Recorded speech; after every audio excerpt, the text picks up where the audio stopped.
નમસ્કાર દર્શક મિત્રો, તાપી જિલ્લાની સૌથી વધુ લોકચાહના મેળવતી સમયક્રાંતિ ન્યૂઝ બુલેટિનમાં વિગતવાર સમાચારો નિહાળો.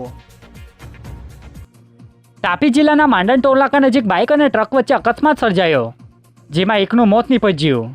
તાપી જિલ્લાના માંડણ ટોલનાકા નજીક બાઇક અને ટ્રક વચ્ચે અકસ્માત સર્જાયો હતો, જેમાં બાઇક પર સવાર વ્યક્તિનું મોત નીપજ્યું હોવાની પ્રાથમિક માહિતી પ્રાપ્ત થઈ હતી. અકસ્માતના બનાવની જાણ પોલીસને થતાં ટ્રક ચાલક વિરુદ્ધ ગુનો દાખલ કરવાની તજવીજ હાથ ધરાઈ હતી, જે અકસ્માત 33 કલાકની આસપાસ સર્જાયો હોવાની પ્રાથમિક માહિતી મળી હતી.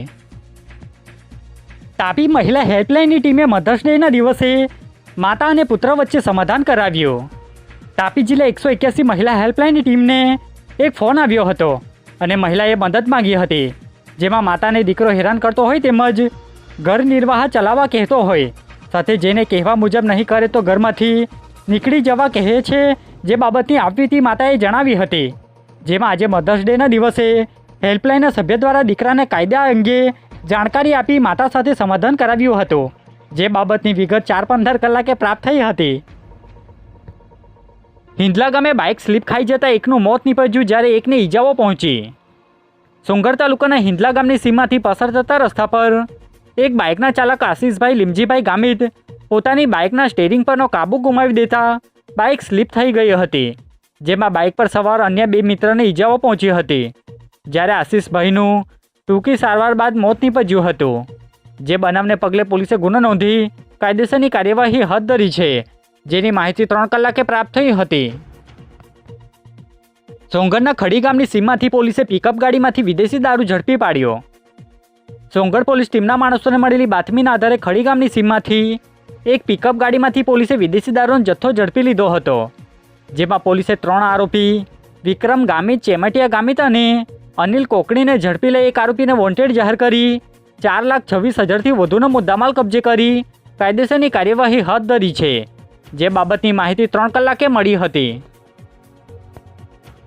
વ્યારા તાલુકાના કાકડાપાડ ટાઉનશીપમાં ઘરફોડ ચોરીના પ્રયાસ નિષ્ફળ રહ્યો. બનાવને લઈ સીસીટીવી દ્વારા તપાસ હાથ ધરાઈ. તાપી જિલ્લાના કાકડાપાડ ટાઉનશીપમાં 4 લાખથી વધુની ઘરફોડ ચોરી બાદ અજાણ્યા ચોરીસમો દ્વારા અન્ય 2 ઘરને નિશાન બનાવ્યું હતું, જેમાં તાળું તોડી ઘરમાં ચોરી કરવા માટે પ્રવેશ કરવામાં આવ્યો હતો, પરંતુ ચોરીનો પ્રયાસ નિષ્ફળ રહ્યો હતો. બનાવને લઈ કાકડાપાડ પોલીસે સીસીટીવી તેમજ અન્ય જરૂરી સર્વેલન્સના આધારે અજાણ્યા ચોરીસમોને ઝડપી પાડવાની કવાયત હાથ ધરી છે, જે માહિતી 3 કલાકની આસપાસ મળી હતી. સિંગી વિસ્તારમાંથી ઝેરી સાપનું જીવદયાના સભ્યએ રેસ્ક્યુ કર્યું.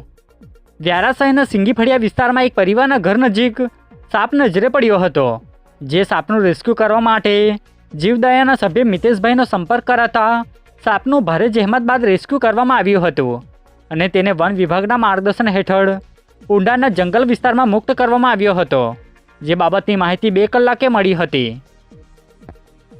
તાપી જિલ્લાના વ્યારા અને નિઝર મત વિસ્તારમાં સૌથી વધુ મતદાન થતાં ચૂંટણી અધિકારી દ્વારા શુભેચ્છાઓ અપાઈ. તાપી જિલ્લાના વ્યારા અને નિઝર વિધાનસભાનો વિસ્તાર બારડોલી લોકસભા બેઠકમાં આવતો હોય, જ્યાં સૌથી વધુ મતદાન થયું હતું, જેમાં નિઝર બેઠક પર 79.86% અને વ્યારા બેઠક પર 73.69% મતદાન થતાં બારડોલી લોકસભા બેઠકના ચૂંટણી અધિકારી દ્વારા જે તે વિસ્તારના નાયબ ચૂંટણી અધિકારીને શુભેચ્છાઓ આપી અભિનંદન પાઠવવામાં આવ્યા હતા, જે માહિતી 2 કલાકે મળી હતી. જાહેર જગ્યા પર સીસીટીવી મૂકવાનું જાહેરનામું કલેક્ટરે પ્રસિદ્ધ કર્યું. તાપી જિલ્લા કલેક્ટર દ્વારા એક જાહેરનામું બહાર પાડવામાં આવ્યું છે, જેમાં જાહેર સ્થળો, ગેસ્ટ હાઉસ, હાઈવે, ટોલનાકા, અતિથિગૃહ, ચેકપોસ્ટ જેવા અલગ અલગ સ્થળો પર સીસીટીવી કેમેરા લગાવવા અનુરોધ કર્યો છે. આ જાહેરનામાની વિગત 5 વાગ્યાની પ્રાપ્ત થઈ હતી, જેનું ચુસ્તપણે પાલન કરવા સૂચનો કરવામાં આવ્યા હતા. આજે બુલેટિનમાં બસ આટલું જ, અને સમયક્રાંતિ ન્યૂઝ ચેનલને લાઇક, શેર, કોમેન્ટ્સ અને સબસ્ક્રાઇબ અવશ્ય કરી લેશો, જેથી કરી તમને તાપી જિલ્લાના સમાચારોની અપડેટ મળતી રહે અને મને રજા આપશો. આભાર. જય હિન્દ, જય ભારત.